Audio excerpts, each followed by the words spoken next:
Bonjour à tous. On est réunis aujourd'hui avec Camille Lacour et Sophie Ernesto qui vont particulièrement prendre la parole aujourd'hui et nous parler de leur projet de sensibilisation au handicap qu'elles ont mis en place au collège Christiane Bernardin, donc à côté de Lyon.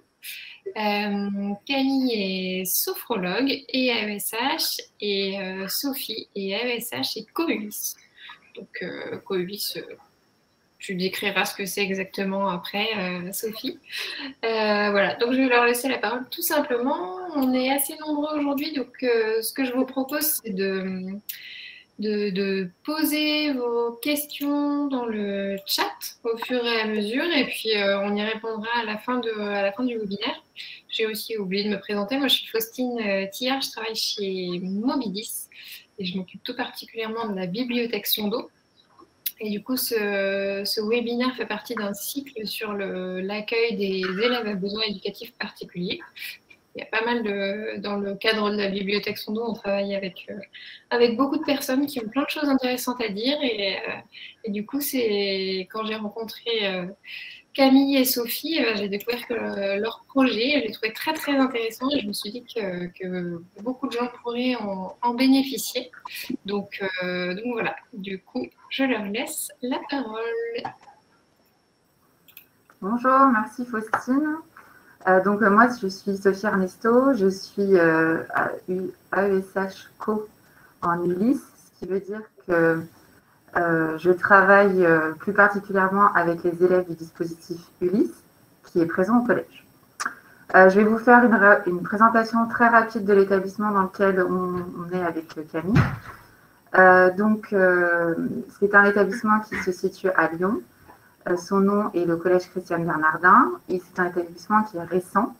Il a ouvert en 2011 et l'Ulysse dans laquelle nous sommes est une Ulysse à troubles des fonctions cognitives qui a ouvert en 2018. Pour vous donner l'évolution du collège, en 2011, c'était un collège qui accueillait 340 élèves et où il y avait un AESH. À la rentrée 2020, nous sommes 650 élèves avec 10 AESH. Donc, c'est une équipe plutôt importante d'AESH et avec laquelle nous travaillons. Et nous essayons de mettre en place plusieurs événements. Et donc, comme Faustine vous l'a dit en introduction, nous avons un événement sur lequel nous voudrions partager avec vous, qui est la semaine 10. Il faut savoir que quand les élèves arrivent dans notre collège, ils viennent de 3 écoles élémentaires différentes et donc ils n'ont pas tous eu la même formation ni le même parcours. Parfois, certains ont rencontré des élèves en situation de handicap dans leurs écoles et d'autres non. Pour cela, nous avons souhaité les sensibiliser au handicap qui peuvent être rencontrés dans notre établissement. Je laisse donc la parole à Camille. Donc, on va maintenant vous expliquer nos conseils de mise en place, ou en tout cas, voilà, nous, ce qu'on a mis en place pour ces interventions au sein de l'établissement. Donc, il faut savoir qu'on fait ces interventions surtout dans la période du 10 octobre, donc le 10-10, qui est la journée nationale des 10. Ce qui permet de faire écho à cette journée et de mettre en place un petit peu un début de parole aux élèves. Ensuite, il faut savoir que le projet au départ, donc on a commencé ce projet en 2018. Il faut savoir qu'on l'a proposé d'abord uniquement aux professeurs volontaires. Donc on allait dans certaines classes uniquement lors de temps de classe et on faisait ces interventions uniquement sur 30 minutes.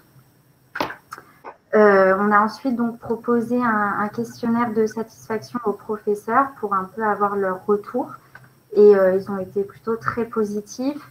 C'était des retours où les interventions étaient très riches.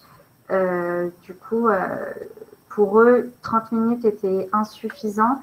ce qui, du coup, on a plutôt pour la suite fait des interventions en heure de vie de classe avec tous les professeurs principaux et sur l'heure de vie de classe entière. Donc, on fait participer tous les élèves de l'établissement. Durant ces interventions, il y a deux AESH. Une qui est plutôt une personne qui va être plutôt l'animatrice de cette intervention, et la deuxième personne va être plutôt pour l'organisation de l'intervention, ou quand il y a besoin, par exemple, de faire sortir un élève pour qui c'est un petit peu plus compliqué d'entendre voilà, ce genre de discours. Donc, généralement, avant ces interventions, on va demander aux professeurs les créneaux qui les intéressent, et ensuite, nous, on organise le planning en fonction des créneaux, voilà, et nous, on participe, donc soit sur nos temps d'accompagnement avec les élèves, ou alors en dehors de nos temps de travail. Il faut savoir aussi que pendant ces interventions, donc le professeur principal est présent lors de ces interventions, puisqu'il est vraiment le responsable de la classe. Nous, on est vraiment en tant qu'animateur de l'intervention. Voilà. Il me semble que pour le moment, pour l'organisation, c'est tout bon. Je vais ensuite vous parler donc des idées d'exercice et des mises en situation pour que ce soit un petit peu plus clair et pour que vous voyez un petit peu nous ce qu'on a mis en place avec notre équipe pour que les élèves puissent se rendre compte un peu des différents troubles.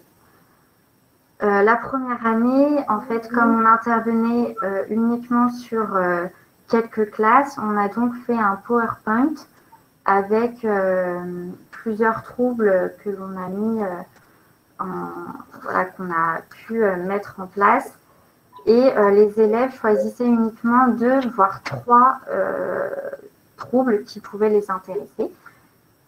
Et donc, en fonction des différents troubles, on a mis des mises en situation, des exercices pour qu'ils se mettent vraiment à la place des élèves qui peuvent avoir ce genre de troubles. Donc, par exemple, pour la dyslexie, on a mis un exercice de calcul. Donc, afin de rendre notre exercice concret, Faustine, s'il te plaît, pourrais-tu nous lire cet exercice de calcul et essayer de le résoudre? Alors, on ne va pas y passer 10 minutes, mais est-ce que tu pourrais faire une lecture à voix haute, s'il te plaît, oui. de ce que tu as devant toi? Je dirais que je n'ai pas eu les exercices en avance, donc je suis en vraie situation, mise en situation. Alors, monsieur et madame Arnaud-Vont de Paris. Non, monsieur et madame vont de Paris à Chamonix. La distance est de 600 km. La voiture consomme 10 litres au 100 km. Il faut compter 18 € de péage d'autoroute et 8 € de repas pour déjeuner le midi. L'essence coûtait 1 € le litre par 8 heures. Ouais, bon, j'ai rien compris à l'idée. Alors, donc, ton ressenti, s'il te plaît? Mon ressenti, c'est que alors là, je parle avec un petit peu de connaissance, c'est que je me suis concentrée sur le déchiffrage qui n'est pas automatisé et que du coup, je n'ai absolument pas compris ce que je lisais. en plus de lire très lentement. D'accord. Donc voilà un petit peu ce qu'on met en place pour la dyslexie au sein de la classe et de l'intervention. Donc voilà, ça permet d'interroger un petit peu les élèves, ils se rendent compte des difficultés et nous, ça nous permet d'échanger avec eux sur le trouble en question. Donc si tu veux voir la réponse, justement, qui est juste là, voilà, c'est monsieur et madame Renaud vont de Paris à Chamonix, etc. Donc là, on voit bien que c'était compliqué pour toi de déchiffrer et justement, comme tu l'as dit, finalement de déchiffrer et de comprendre ce que tu lisais aussi. Voilà pour la dyslexie, en gros ce qu'on met en place et ensuite il y a un temps d'échange, etc. avec les élèves pour qu'ils puissent vraiment comprendre ce que c'est la dyslexie. Il y a aussi une autre petite chose que l'on met en place et qui permet aux élèves et également aux professeurs de se rendre compte vraiment de ce que c'est la dyslexie. Si tu veux bien du coup partager ton écran, Faustine. Est-ce que vous voyez mon écran? Oui. Oui, parfait. Donc voilà ce qu'on montre aussi aux élèves qui peut être une des formes de la dyslexie, donc les lettres qui dansent. Donc là, on s'aperçoit vraiment que c'est très compliqué de déchiffrer le texte puisque ça bouge constamment. Donc difficile de déchiffrer, donc difficulté de compréhension également. Et là, c'est vraiment aussi une mise en situation qui permet vraiment de comprendre aux élèves et aussi aux professeurs de ce que c'est la dyslexie réellement pour certains. Donc voilà, c'est bon, tu peux enlever.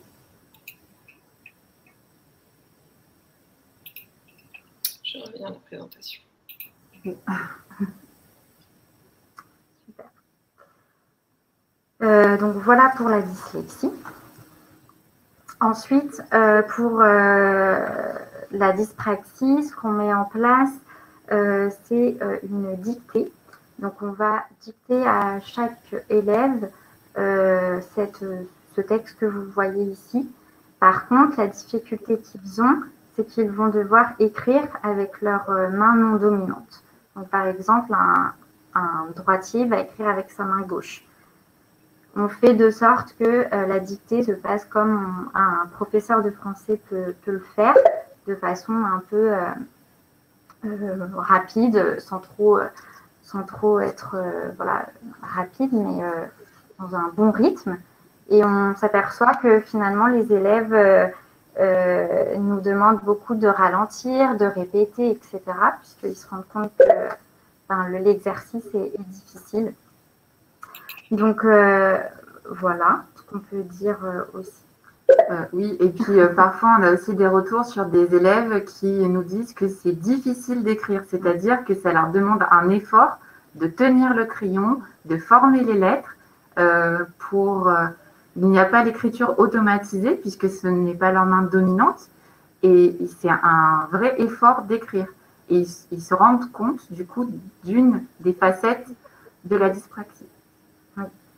Et ensuite, une fois que la dictée est faite, alors, on ne met pas forcément tout le texte, on ne dicte pas forcément tout le texte, mais en tout cas, on va faire au moins une phrase et on va leur demander aussi est-ce qu'ils ont compris ce qu'ils ont écrit.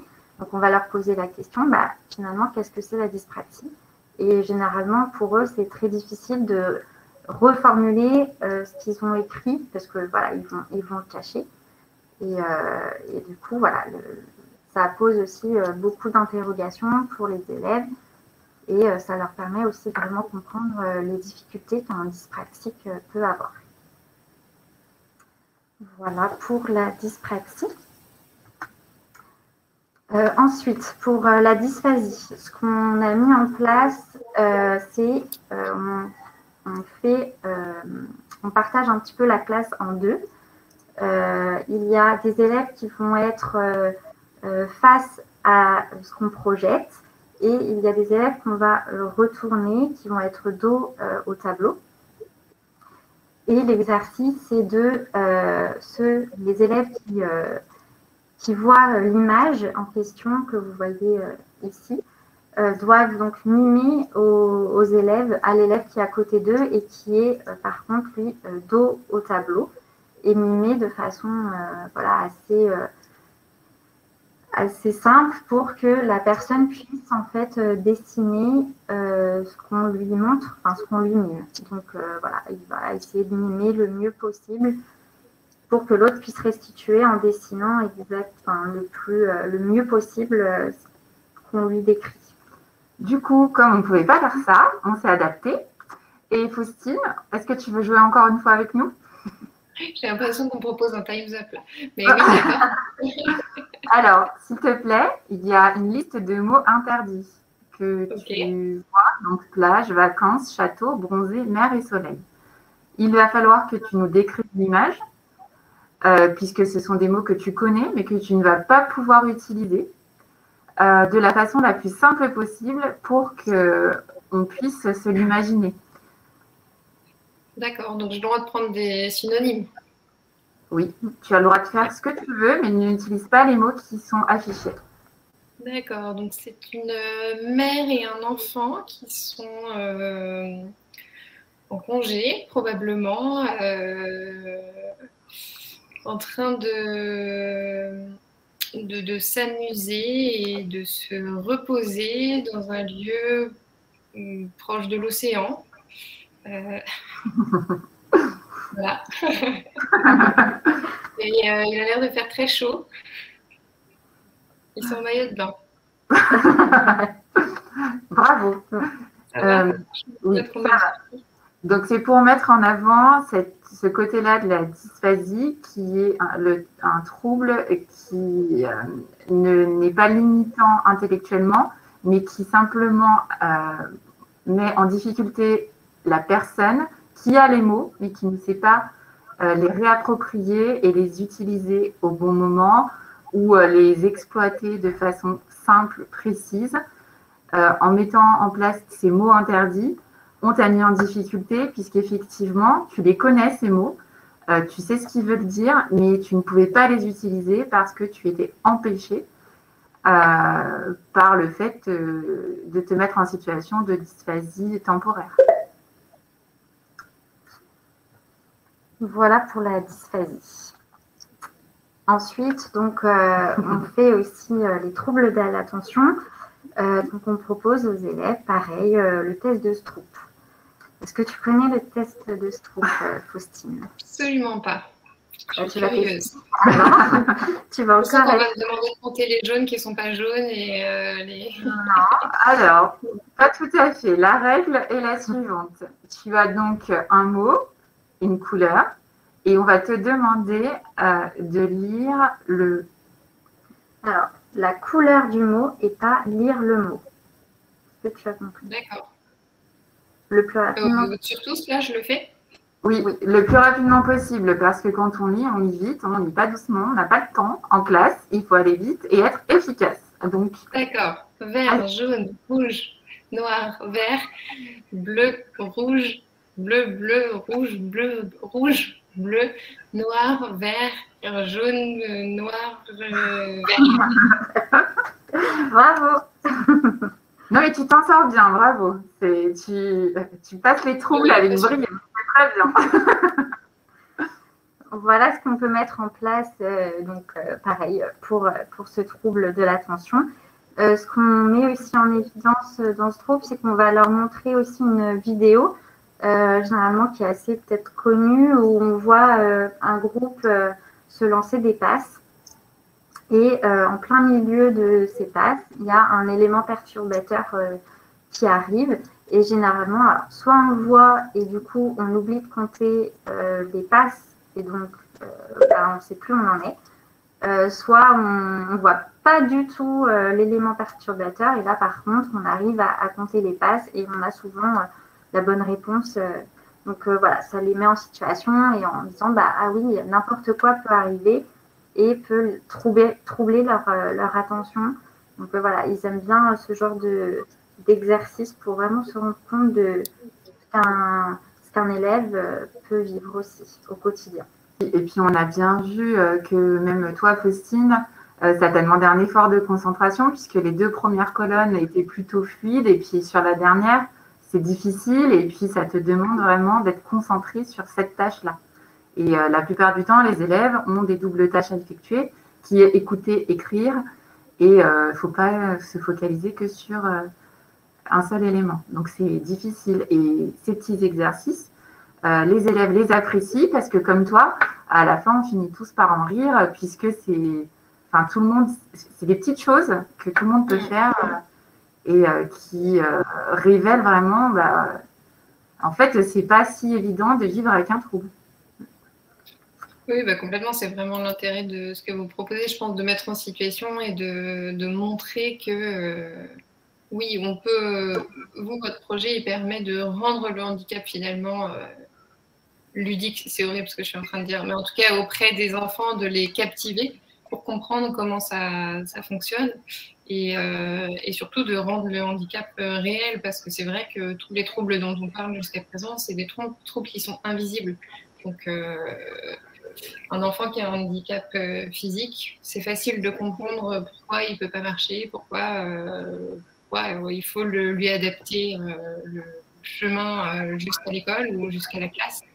Un enfant qui a des troubles cognitifs, ça ne se voit pas. Et du coup, c'est beaucoup plus compliqué à comprendre. Et c'est pour ça, moi, que je trouvais votre projet vraiment intéressant au sein de l'établissement. Pardon, je vous laisse la parole. Non, mais merci de compléter ce qu'on dit. Et puis en plus, effectivement, les élèves, alors peut-être pas ludique, mais du coup, le rendre le handicap accessible et perceptible aussi, parce que c'est ça. Ouais. On est beaucoup sur des handicaps qu'on appelle les handicaps invisibles et qui, effectivement, parfois, les autres élèves, par manque de connaissances, justement, ne comprenaient pas pourquoi il y avait des aménagements.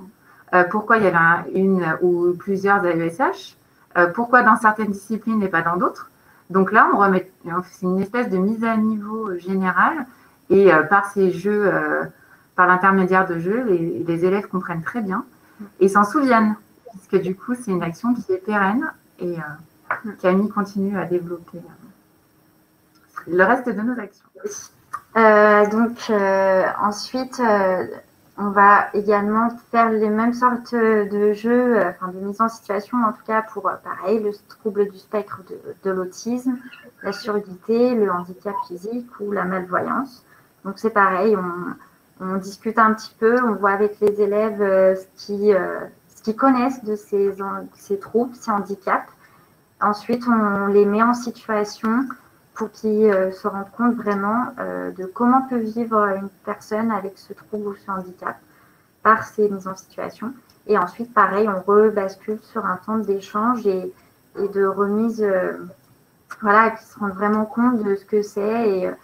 Et même parfois, ils se disent ah ouais, je comprends pourquoi, je comprends ce que vit mon frère, je comprends ce que vit ma sœur. Enfin, il y a plein de choses qui ressortent de ces interventions et c'est ce qui nous intéresse. Et nous, quand on entend ce genre de choses, en fait, on a tout gagné, on a tout juste. Donc, c'est hyper important pour nous ce projet-là et on est très contente que ça puisse, avec toute notre équipe, puisse se pérenniser et se déployer dans l'établissement. Et ensuite, ce qui est intéressant, c'est que je vais aller sur la suite.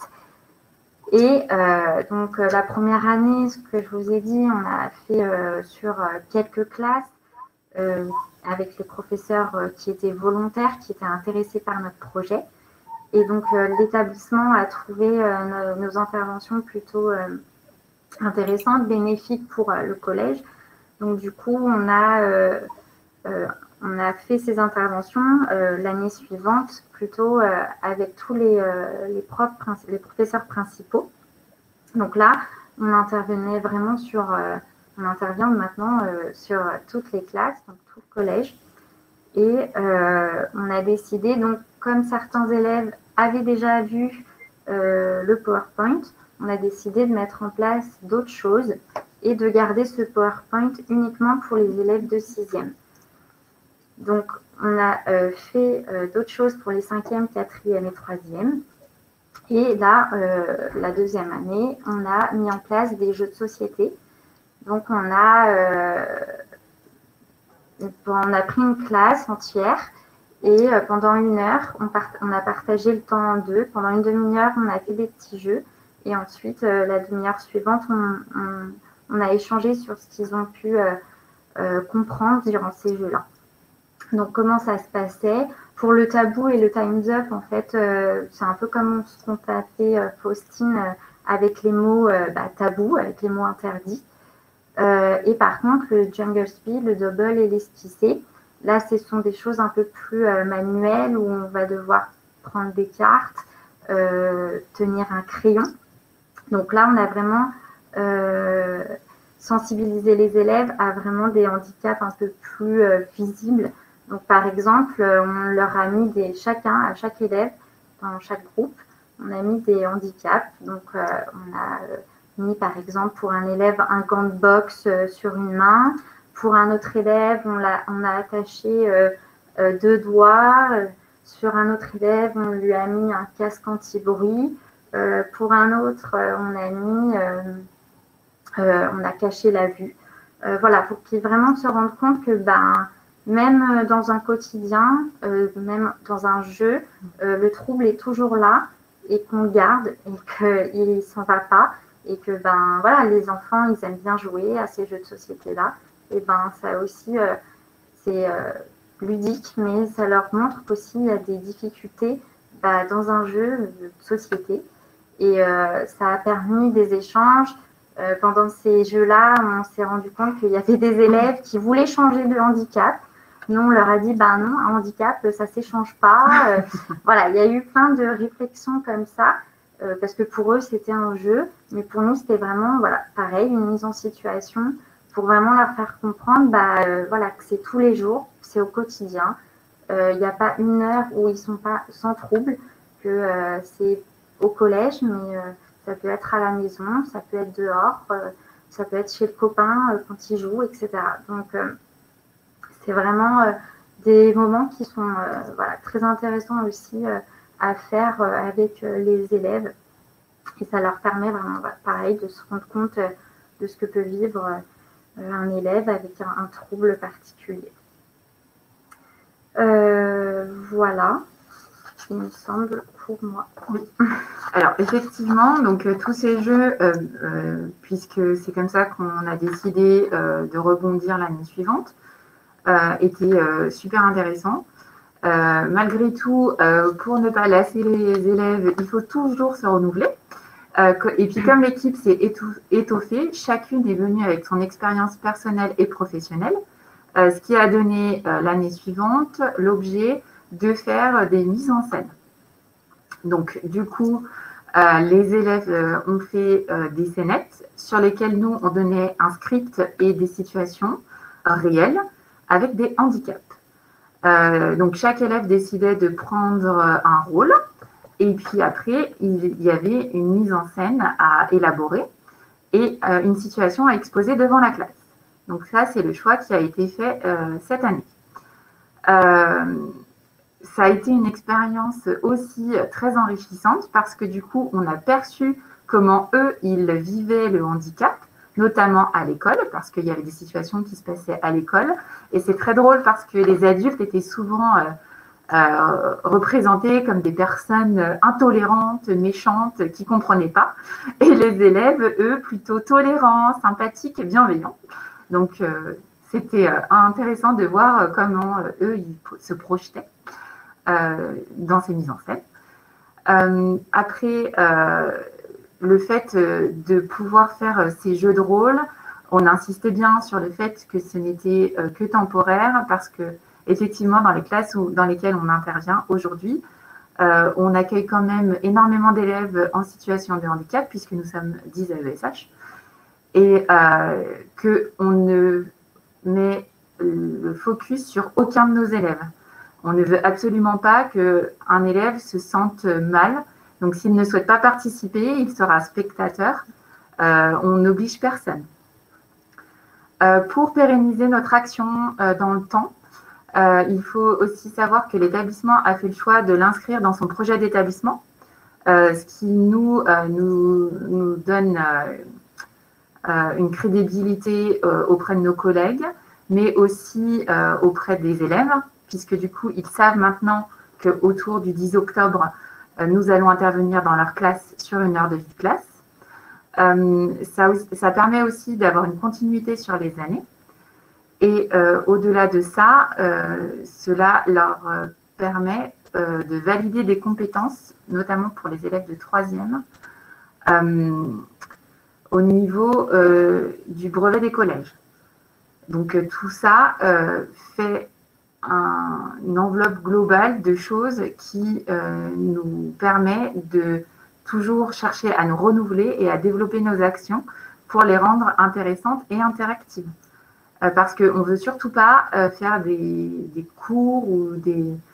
Enfin, on n'est pas là pour développer notre savoir, mais qu'eux touchent à chaque fois à ce côté du handicap par le jeu ou par la découverte selon leur expérience à eux.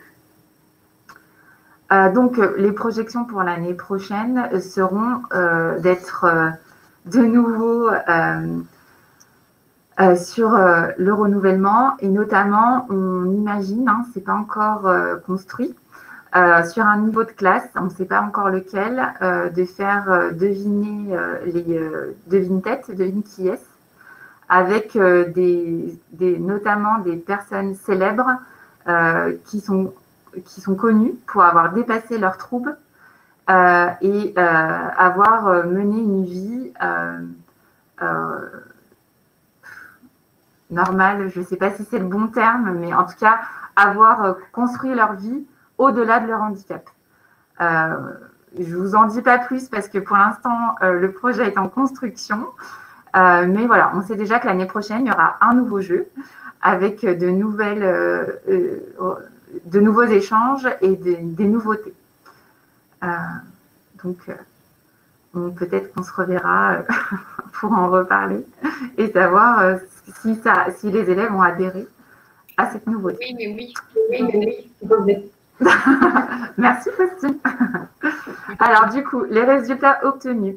La première année, on est parti de nos élèves, puisqu'on était sur la base du volontariat avec les professeurs et on voulait mettre en avant tout ce travail qui avait été fait.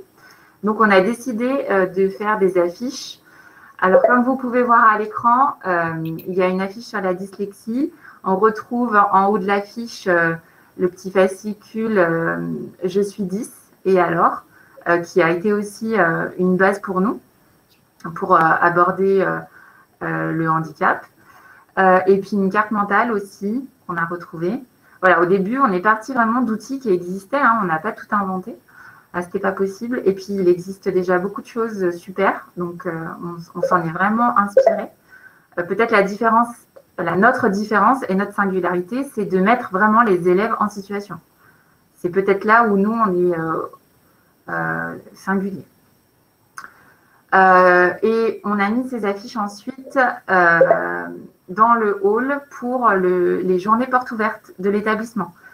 Ce qui a permis aux élèves de voir, et puis ceux qui avaient choisi de ne pas traiter par exemple la dyslexie ou la malvoyance, eux ont pu voir ce que ça pouvait être et ont été très curieux et nous ont sollicité à nous dire peut-être que l'année prochaine, quand vous viendrez dans notre classe, on pourra jouer sur les différents thèmes et découvrir la malvoyance, découvrir la dyslexie. Tout dépendait en fait de ce qu'ils avaient pu rencontrer.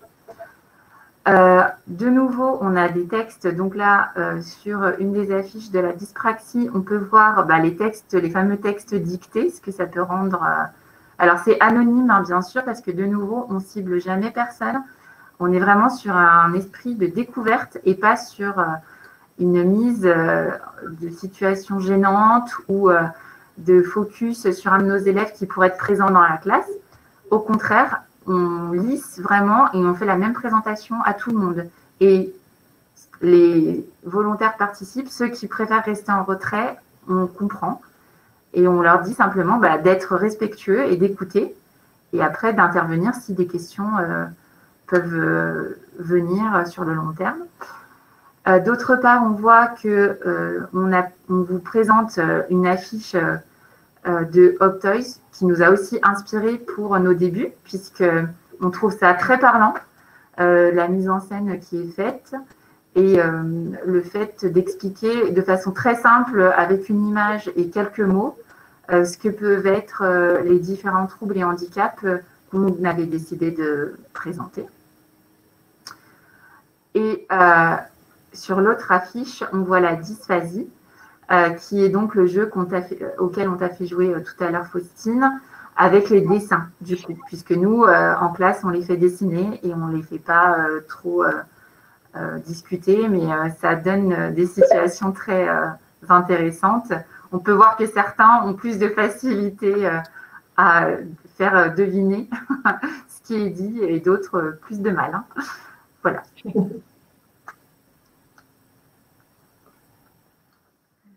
Oui. Donc pour les résultats également, on voit que voilà, il y a une meilleure aussi pour les élèves compréhension des troubles, que chaque élève acquérit une base commune de savoir et donc de vocabulaire sur le handicap.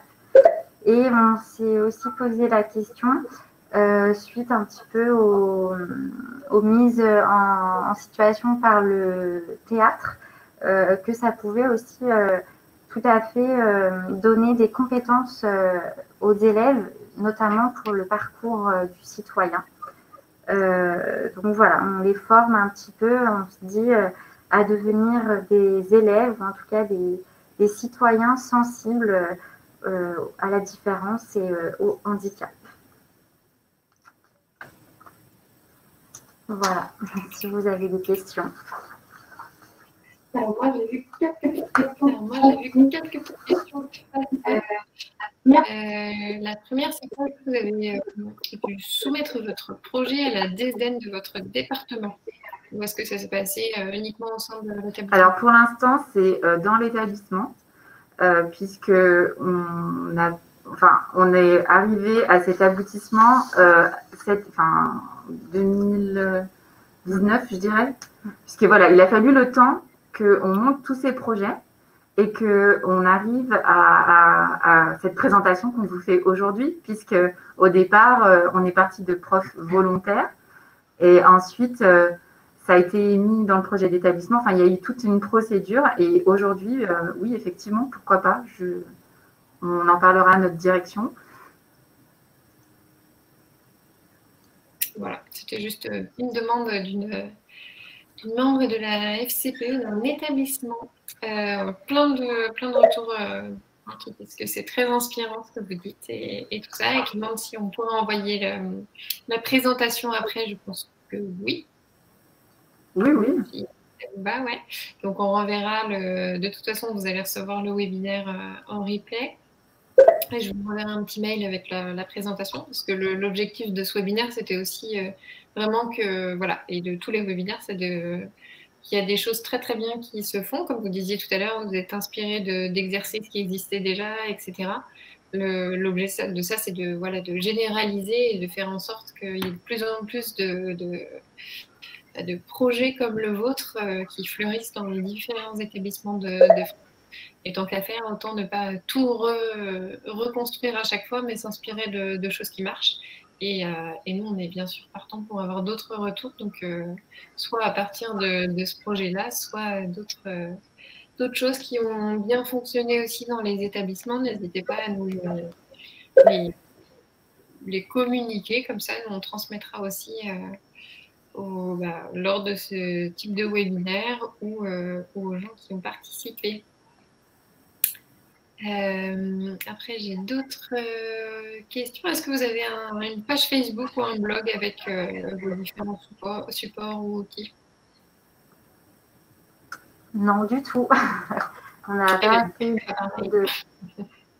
de page ou quoi que ce soit. Pour le moment, voilà, c'était vraiment interne à l'établissement. C'est vrai qu'aujourd'hui, tu nous as demandé de participer à ce webinaire et on a trouvé ça hyper intéressant de pouvoir montrer aujourd'hui ce qu'on fait en tant qu'AVS, en tant qu'AESH. Et donc, déjà, on te remercie pour ça. Mais pour le moment, non, on ne l'a pas du tout diffusé à l'extérieur. Voilà. Ok, monsieur Malaisé, il y a un site du collège et que ce sera mis en avant sur le site. Et de notre côté, ce sera mis en avant, bien sûr, sur son dos aussi. D'ailleurs, on va créer là, dans les prochains jours, un espace avec tous les webinaires qu'on a organisés jusqu'à présent, où, encore une fois, c'est vraiment sur tout ce qui est accueil des élèves à besoins éducatifs particuliers, etc. L'idée, c'est de toutes ces bonnes idées, tous ces beaux projets, de les mettre à un endroit et que tout le monde puisse les consulter. Donc, ce sera bientôt sur notre site aussi.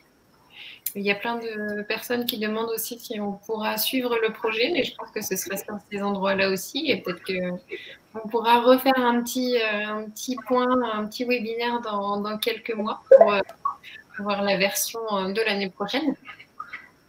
On prend déjà rendez-vous. Ah bah super, bah écoute, c'est noté. C'est noté, on est ravis que le projet plaise parce que ça a vraiment été quelque chose qui s'est construit avec l'agrandissement de l'établissement, avec l'accueil des élèves aussi, et parce qu'on avait bien senti que mettre du savoir, du sens, des connaissances derrière le handicap qui en fait peut faire peur s'il est inconnu ou méconnu, eh bien, maintenant, on voit bien que nos élèves se sentent bien dans l'établissement. Il n'y a pas de situation où ils sont en difficulté à exprimer leurs besoins, puisque les élèves comprennent ce qu'ils peuvent vivre. Et comme vous l'a dit Camille auparavant, ils ont compris que ce n'était pas que à l'école, que c'était au-delà, c'était tout le temps. Et donc, il y a une vraie entraide qui se construit. Et le fait que l'équipe s'enrichisse aussi au fur et à mesure du temps et des années, chacune et chacun vient avec son expérience et ses idées. C'est pour ça qu'on ne peut pas vous dire que le projet est finalisé pour l'année prochaine, mais il est en cours de fabrication. Et voilà, on a une idée qui a émergé, mais ce n'est pas fini. Mais oui. Plaisir, on se reverra. Très bien. Et du coup, j'ai eu plusieurs fois la même question sur est-ce que les parents sont impliqués dans la sensibilisation? Alors, les parents, pendant la semaine, ces temps-là, c'est vraiment sur des heures de vie de classe. Donc, ça, c'est un temps qui est consacré aux élèves et on les fait interagir avec nous. Après, on rencontre les parents lors des portes ouvertes, puisqu'on tient, nous, un point d'accueil. Et depuis l'an dernier aussi, on tient un point d'accueil lors des inscriptions 6e, pour que les parents qui viennent des écoles élémentaires, qui est déjà stressant de faire son entrée en 6e pour un enfant, soient rassurés et voient un petit peu ce qui est proposé ici et tout ce qu'on peut faire. En revanche, on n'a pas de temps, si j'ai bien compris la question, où on rencontre les parents et on les fait se mettre en situation de handicap. Non, ça, on n'a pas. D'accord. Je crois qu'on a à peu près fait le tour des questions. Je reprends un petit peu. Il y en a d'autres. C'est le moment. Je ne sais pas si vous aviez des choses à ajouter, vous, de votre côté. C'est déjà pas mal, tout ça.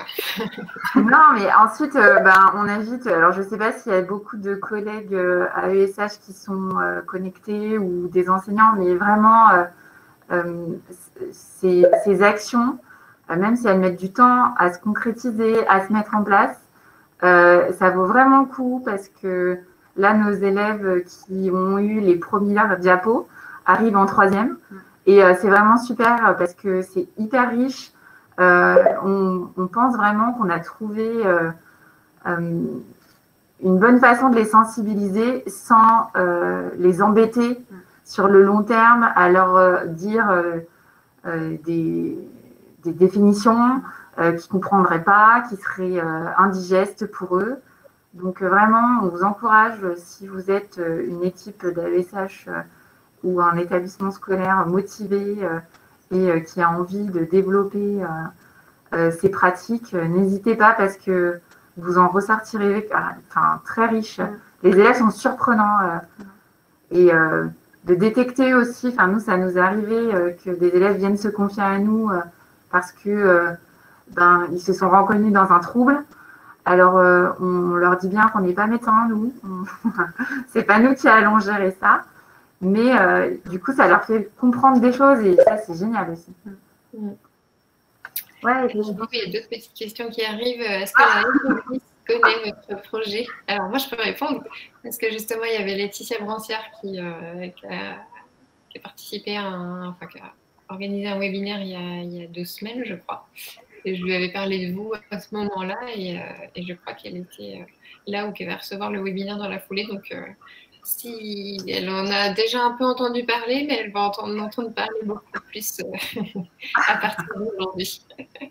En tout cas, ça m'intéressait vraiment de savoir ce que vous développiez au sein de votre établissement. Donc, je pense que ça va faire des petits, votre projet. Avec plaisir. Ouais.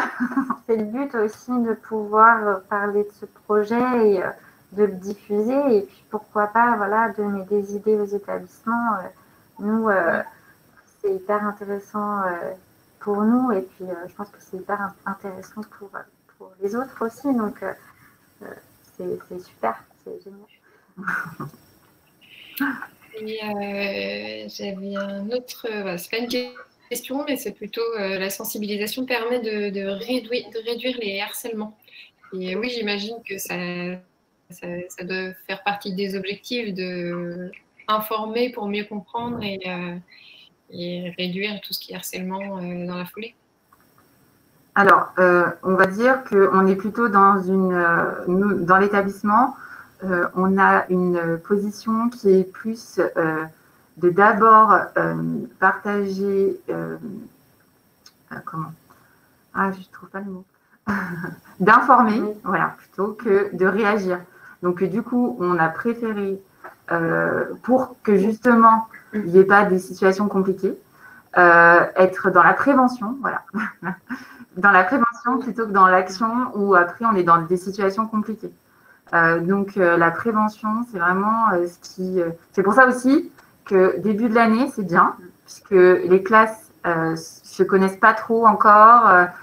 S'il y a des choses, ça ne s'est pas encore forcément vu ni perçu, notamment des élèves avec des troubles ou des difficultés. Et en étant sensibilisés début de l'année, ça déclenche rien, puisque effectivement ils auront eu la prévention et on n'a jamais eu d'élèves en difficulté par rapport à des moqueries ou des incompréhensions. Enfin, ça n'a pas existé. Tant mieux. C'est la preuve que ça fonctionne. Et j'ai une autre petite question. Est-ce que le tutorat entre pairs a pu être mis en place? Alors, oui, je te laisse répondre du coup. Le tutorat, on l'a mis en place grâce surtout avec des élèves Ulysse, où on a mis en place surtout du tutorat pour les ordinateurs. Donc, on a mis plutôt ça en place. Des élèves qui sont par exemple en 3e et qui ont utilisé l'ordinateur depuis un certain moment, du coup vont faire du tutorat pour plutôt des élèves qui sont en 6e ou 5e ou qui ont des difficultés à sortir l'ordinateur, à le gérer, etc.